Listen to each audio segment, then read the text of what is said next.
Sharim, we were speaking about the importance of separating yourself from permitted things, because there's a type of preshut that is recommended, and being separated from even permitted activities is recommended if it's going to help you not fall into the trap of the Yetzer Hara.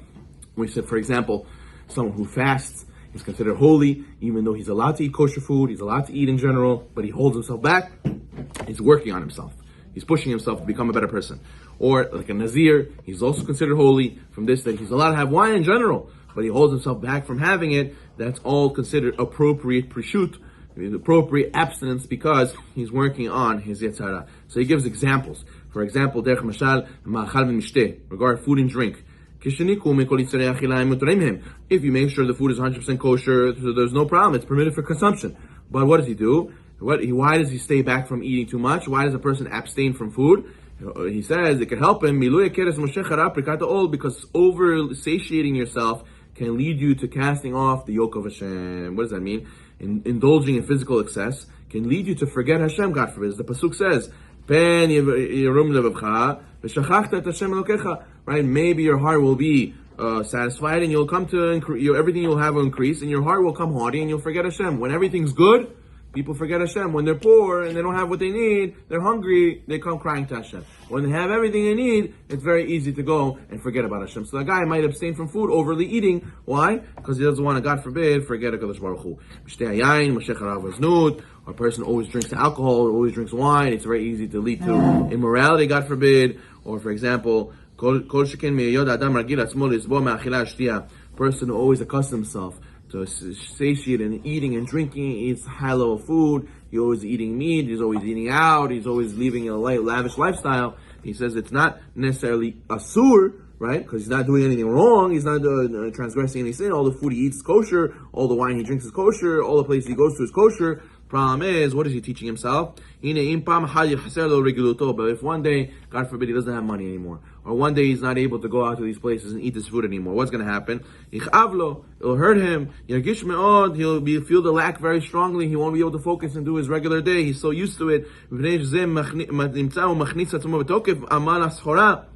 And because of satiating his cravings, and he puts himself to the thick of business toil. He says, no, I have to make that money again. I have to go out to the city every night to eat in a restaurant. I have to keep up that lifestyle. I have to post another Instagram post where I ate. I have to go and do that vacation everybody does. I have to, because he made himself so used to it, he can't live without it.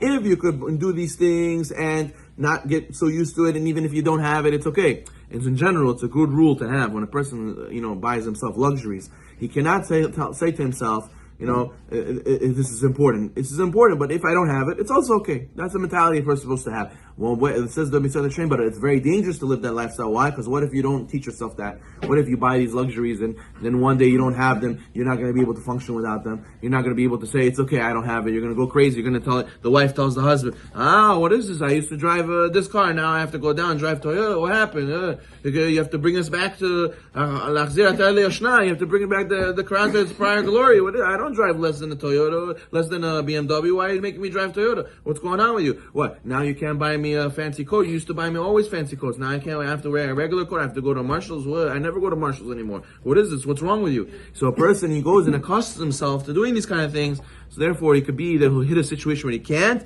It'll bother him, and he won't be able to function. He'll be upset. He'll say, I have to work more. I have to do more. He'll kill himself just to go and get back to that place that he was. So his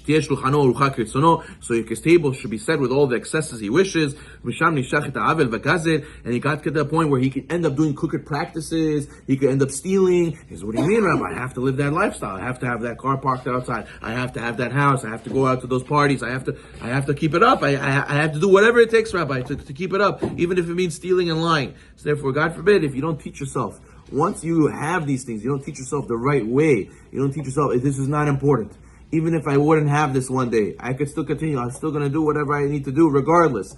Then it's very dangerous if you don't have those ideals. They could lead you, these extra things could lead you to somewhere worse. And that's why the famous saying is, whatever you gain, you could lose from a different angle. So therefore, a person has to make sure that just because it's permitted doesn't mean it's for you. It doesn't mean you're supposed to do it. As the famous saying goes, I said yesterday that the Stipler Gaon, Rav Chaim Kanievsky's father, Alav Shalom, he said, my grandkids came and they asked me, is this candy kosher? They asked me if it's kosher, but they didn't ask me if they can eat candy. So therefore a person has to know, a lot of times you should ask yourself, ask your rabbi, is it good that I buy this? Is it good that I have this? Is this going to affect me? Is this later going to cause me trouble and suffering? Is this going to get to my head? Am I going to be bakazucha? Is this going to show me, is going to take me off the derech? Is it going to make me go and be more and more gashmiut and forget my ruchaniyut? And therefore a person has to make a judgment call before he gets involved with those luxuries.